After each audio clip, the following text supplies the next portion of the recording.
ಇನ್ನು ಮಂಗಳೂರು ಬ್ಯಾಂಕ್ ದರೋಡೆಯಲ್ಲಿ ಸ್ಥಳೀಯರ ಕೈವಾಡ ಇದೆ ಅಂತ ಮಂಗಳೂರಿನಲ್ಲಿ ಶಾಸಕ ಭರತ್ ಆರೋಪಿಸ್ತಾ ಇದ್ದಾರೆ. ಜೊತೆಗೆ ಶಾಮೀಲಾದ ಸ್ಥಳೀಯರಿಗೆ ರಾಜಕೀಯ ಬೆಂಬಲ ಅಂತಲೂ ಅವರ ಆರೋಪ. ಸ್ಥಳೀಯರ ಕೈವಾಡವನ್ನ ಮುಚ್ಚಿ ಹಾಕೋ ಪ್ರಯತ್ನ ನಡೀತಾ ಇದೆ ಅಂತ ಬಿಜೆಪಿ ಶಾಸಕ ಭರತ್ ಸ್ಫೋಟಕ ಹೇಳಿಕೆ ಕೊಟ್ಟಿದ್ದಾರೆ. ಮಂಗಳೂರಲ್ಲಾದಂತಹ ದರೋಡೆ ಪ್ರಕರಣದಲ್ಲಿ 100% ಸ್ಥಳೀಯರಿದ್ದಾರೆ. ಪೊಲೀಸರು ಬ್ಯಾಂಕ್ ದರೋಡೆಕೋರರನ್ನೇನೋ ಬಂಧಿಸಿದ್ದಾರೆ. ಆದರೆ ಸಂಚು ರೂಪಿಸಿದವರು, ಕುಮ್ಮಕ್ಕು ನೀಡಿದವರ ರಕ್ಷಣೆಯಾಗ್ತಾ ಇದೆ. ದರೋಡೆಕೋರರಿಗೆ ರಾಜಕೀಯ ಬೆಂಬಲ ಇದೆ ಅಂತ ಭರತ್ ಆರೋಪ.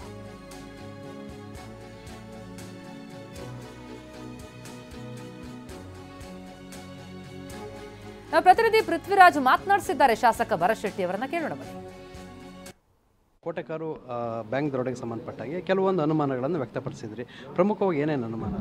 ಮೊದಲನೇದಾಗಿ complete failure of law and order ಡಿಸ್ಟ್ರಿಕ್ಟಲ್ಲಿ. ಕೋಟೆಕಾರಲ್ಲಿ ಈ ರೀತಿಯ ದೊಡ್ಡ ದರೋಡೆ ಆಗ್ತದೆ.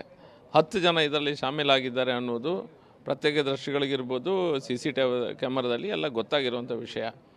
ಆದರೂ ಸಹ ಅದ್ರ ಬಗ್ಗೆ ಯಾವುದೇ ಮಾಹಿತಿಯನ್ನು, ಸರಿಯಾದ ಮಾಹಿತಿಯನ್ನು ಸಾರ್ವಜನಿಕರಿಗೆ ಕೊಡ್ತಾ ಇಲ್ಲ.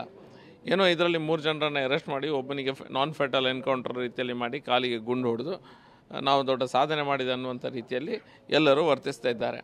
ಇದರ ಹಿಂದೆ ಯಾರ ಕೈವಾಡ ಇದೆ? ಪೊಲಿಟಿಕಲ್ ಇಂಟರ್ಫಿರೆನ್ಸ್ ಯಾಕೆ ಆಗ್ತಾ ಉಂಟು? ಯಾವ ರೀತಿಯ ಪೊಲಿಟಿಕಲ್ ಇಂಟರ್ಫಿರೆನ್ಸ್? ನೀವು ಯಾರನ್ನು ಕಾಪಾಡಲಿಕ್ಕೆ ನೋಡ್ತಾ ಇದ್ದೀರಿ? ಇದರಲ್ಲಿ ಕ್ರಿಮಿನಲ್ ಬ್ಯಾಕ್ಗ್ರೌಂಡ್ ಇರುವಂಥ ಕೆಲವು ವ್ಯಕ್ತಿಗಳು, ಕೆಲವು ಹಿಂದೂ ಕಾರ್ಯಕರ್ತರನ್ನು ಗೇಮ್ ಮಾಡಲಿಕ್ಕೆ ನೋಡಿದಂಥ ವ್ಯಕ್ತಿಗಳು ಇದರಲ್ಲಿ ಇನ್ವಾಲ್ವ್ ಆಗಿದ್ದಾರೆ ಅನ್ನುವಂಥ ಚರ್ಚೆ ಸಾರ್ವಜನಿಕ ವಲಯದಲ್ಲಿ ಆಗ್ತಾಯಿದೆ. ಉತ್ತರ ಕೊಡೋರು ಯಾರೂ ಸಹ ಇಲ್ಲ. ನೋಡೋದು, ನನ್ನ ಕ್ಷೇತ್ರ ವಾಮುಂಜನಲ್ಲಿ ಒಂದು ನಾನ್ ಲೈಸೆನ್ಸ್ಡ್ ಗನ್ ಸಿಕ್ಕಿದೆ. ನಾನ್ ಲೈಸೆನ್ಸ್ಡ್ ಗನ್ ಸಿಕ್ಕುವುದು ಯಾಕಂತ ಹೇಳಿದ್ರೆ ಅದರಿಂದ ಏನಾದರೂ ಒಂದು ಗೇಮ್ ಮಾಡಲಿಕ್ಕೆ, ಯಾರನ್ನಾದರೂ ಮರ್ಡರ್ ಮಾಡಲಿಕ್ಕೆ ಅದು ಉಪಯೋಗಿಸ್ತಾರೆ.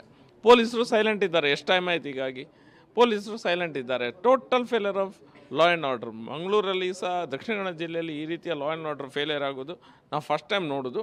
ಅದಕ್ಕೆ ಸರಿಯಾದ ಉತ್ತರವನ್ನು ಸಹ ಯಾರು ಕೊಡ್ತಾ ಇಲ್ಲ. ಈಗ ಪೊಲೀಸರು ಹೇಳೋ ಪ್ರಕಾರ ಈಗ ತಮಿಳುನಾಡು ಆರೋಪಿಗಳು, ಧಾರಾವಿ ಗ್ಯಾಂಗು, ಮುಂಬೈ ಮತ್ತು ತಮಿಳುನಾಡು, ಸೊ ಅಲ್ಲಿಂದ ಬಂದರು, ಮಾಡಿದ್ರು, ಹೋದರು ಅಂತ. ಅಂದರೆ ಸ್ಥಳೀಯರ ಕೈವಾಡ ಏನಿರ್ಬೋದು ಅಂತ ನೋಡಿ. ಲಾಜಿಸ್ಟಿಕ್ ಸಪೋರ್ಟ್ ಇಲ್ಲದೆ ಇದನ್ನು ಮಾಡಲಿಕ್ಕೆ ಆಗೋದಿಲ್ಲ. ಸರಿಯಾದ ಮಾಹಿತಿ ಅವ್ರಿಗೆ ಬೇಕಾಗ್ತದೆ. ಅಲ್ಲಿ ಎಷ್ಟು ದುಡ್ಡಿದೆ, ಯಾವಾಗ ಬರ್ತದೆ, ಯಾವಾಗ ಹೋಗ್ತದೆ, ಯಾರಿದ್ದಾರೆ, ಅದರ ಲಾಜಿಸ್ಟಿಕ್ ಸಪೋರ್ಟು ಖಂಡಿತ ಯಾರು ಇದ್ದೇ ಇರ್ತಾರೆ.